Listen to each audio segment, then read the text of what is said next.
Right then, here we are at the end of row 10.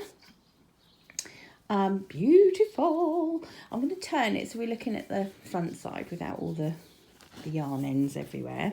And you can see the beautiful shape that this tail fin has made. We've finished now with the front or raised trebles, front and back, and really fantastic texture it gives that tail, doesn't it?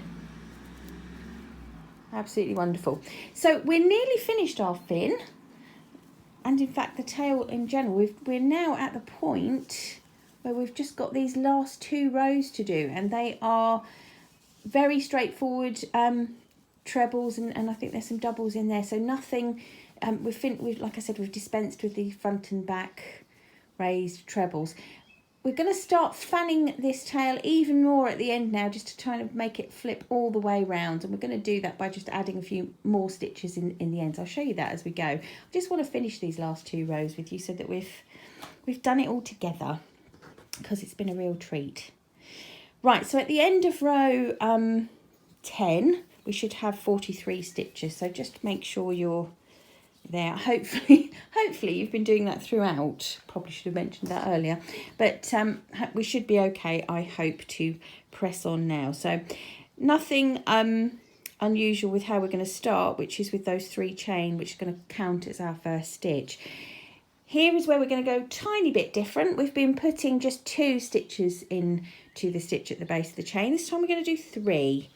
So just increasing that number is just going to give that little fin, just curl it round a little bit more, give it that little flick at the end of the tail. Okay, so 3 in there. That's really what I want you to pay attention. That's so patronising. What I mean is, don't miss it, because your count will be out and it'll annoy you. So sorry, I'm very much used to homeschooling these days. So I pay attention to poor Charlie all the time. Anyway, so we've got 4 stitches at the beginning now instead of 3. So if you're getting caught out on numbers, it's probably that I would suggest. 16 treble now, just straightforward, good old-fashioned, everybody likes them trebles. Okay, don't forget, obviously, we are using UK terminology. So I'll do 16 of them and I'll see you there in a minute. Okay, that's number 14.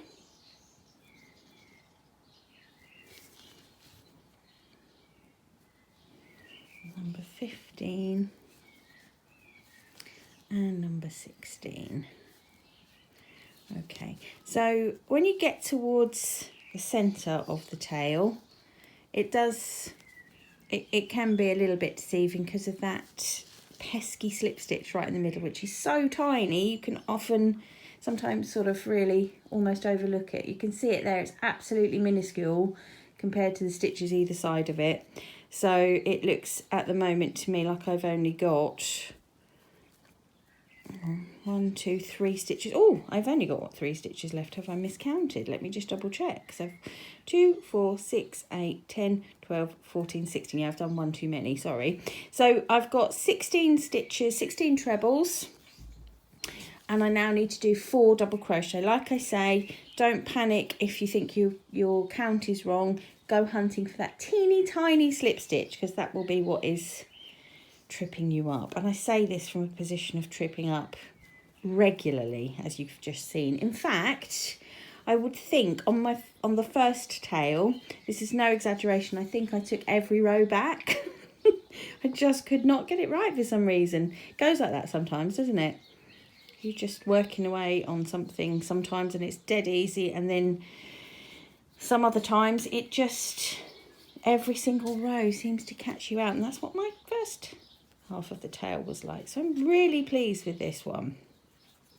Right, so there's my 4 double crochet, teeny weeny, very hard to get to slip stitch. Don't worry, I think this is the very last time we're going to be doing this. And then we're going to go the same on the other side. So 4 doubles and then 16 trebles. 1, 2, 3 and 4. Now, if you're working this in order, sorry, there was my 4 doubles. Let's do 16 trebles now. If you're working this in order, I've got to tell you, you're just totally going to love making the hair. It's an absolute joy. It really is. Right. Oh, I've dropped the yarn. We knew that was going to happen. Right, so 16 trebles all in. I'll see you in a minute. You don't want to sit and listen to me bang on about that, do you? Okay, so that's number 15. Here's number 16. And unbelievably, I've got a knot in my yarn. Can you see it coming up? Hold on, let me show you. Uh-oh. Am I going to be able to get 4 trebles out of this before the knot? Shall we see? So I've got my 16 trebles there, which leaves me with 1 stitch left, which is that beginning chain from the row before, to put my 4 trebles in. It's 4 this time, not 3, creating that sort of curled over tip of the tail fin. 1, trying to outrun the knot. If I go fast, the knot won't get there. Won't get there in time. 3. Oh, I think I'm going to do it, chaps. Can you believe it? The sun is shining on me today, isn't it? It's not actually. It's absolutely pouring with rain. Right. So, have I done 4? Yes. 1, 2, 3, 4. I can't remember. Have I? Hold on. 2, 4, 6, 8, 10, 12, 14, 16, 17, 18, 19, 20. Yes! Hooray! So, sorry, that was all a little bit muddled. We did our slip stitch in the centre, 4 double crochet, 16 treble all the way across. Got a little bit of fluffy stuff going on there as well. And then 4 trebles in our very last stitch, which is the chain from the row before. We're changing colour for the very last time on this beautiful, beautiful tail. So that's why I've not finished off that stitch. We're still going to be working with the silver, but we're coming back to pesto. And so I'm going to just snip off turquoise. Look at that knot. Can't believe I've avoided that. I hope I'll be able to, should be able to sew it in, we'll see. Get rid of that. And just as we've done all the way up till now,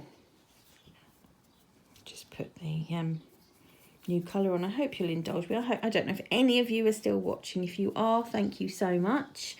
It's just like a little crochet along for me. I just like your company. Not in a creepy way.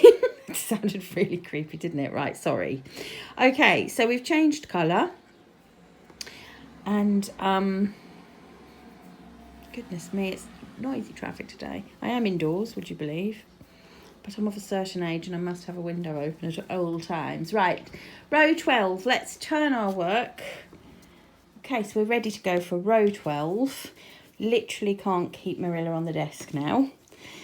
So, row 12 is very similar. So we're starting with 3 chain.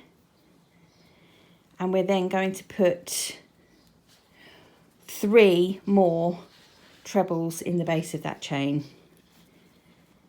Okay.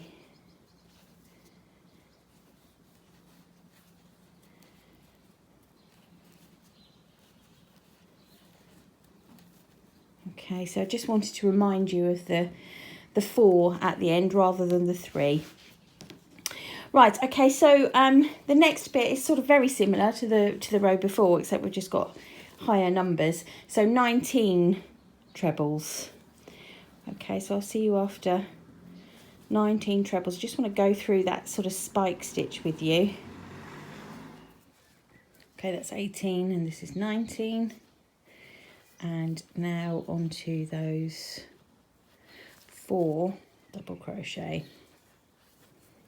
I like that it goes straight from the treble to the double because it really accentuates the dip down into the centre of that fin, doesn't it?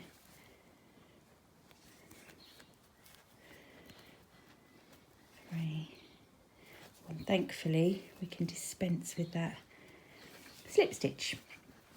Okay, where we would have done a slip stitch in our previous rows, we're going to ignore that slip stitch. It's teeny tiny, so we'll remember that when we come out the other side. And instead we're going to do a spike stitch, and a spike stitch just means we're going to put our hook further down than we normally would to create a longer stitch than we normally would. And what we're going to do is make the spike stitch stretch from the top of the work down to the top of the previous pesto coloured section. Okay, so we're going to just pull up a little bit of yarn, not too much, because you don't want this part to be really, really long. You want it to be longer when you pull it up. So keep it sort of nice and tight around your hook. Put your hook straight through the centre where pesto began. Bring through the yarn, and that's where you want the height. Okay, not too much, because obviously you want to sort of keep that centre part of the fin pulled down nice and tight, or nice and sort of nipped down low, front and back. Okay, and finishing off, going up the other side. Let's just make sure we're starting in the right place. There's that teeny tiny, where's that teeny tiny stitch? There's my first, there, okay. So just make sure when you're coming up the other side, if I just take that out and move this to one side, just make sure you're going into the correct stitch, because the slip stitch underneath is so small, it's very easy to miss the stitch next to it, assume that is the slip stitch, but it isn't. So just pull that to one side, make sure you go into the right stitch. Okay, so we're going to go in and do 4 double crochet coming up the other side of that spike stitch, and we're nearly there, aren't we? 4 double crochet, then we're going to do 19 treble and finish with the 4 at the end. So just whiz up there and we'll look at it together at the end. 17, oh, 18, this one's on 19, and final 4 stitches now going into this beautiful, beautiful mermaid tail. Now I've said that, it'll probably all fall to bits, won't it? 1, 2, 3, and 4. Wonderful. So if I just snip that, both yarns, we're done. Pull it through. Oh, typical. I always do this at the end of the project. There we go, that's okay.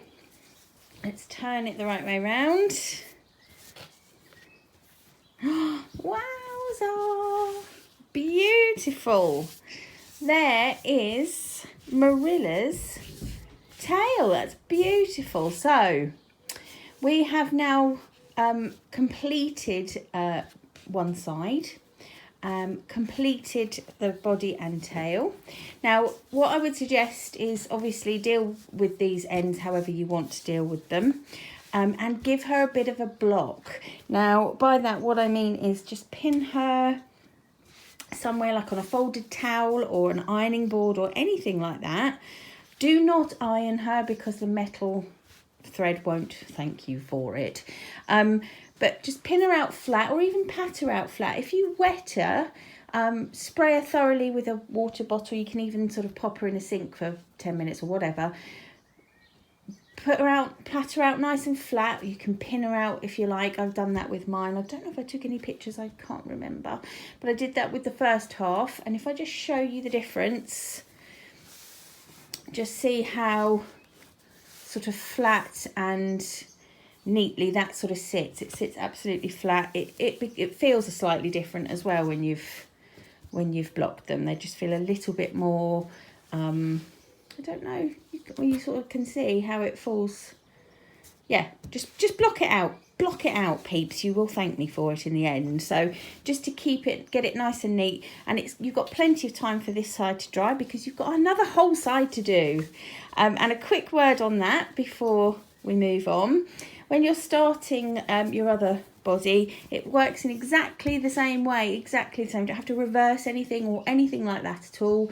The only difference is you're going to start the top part with black because this is going to be her hair, and everything else is completely identical. You will see that the tail is worked in the same way, on the same direction. So I will sit this one on top, completely the same.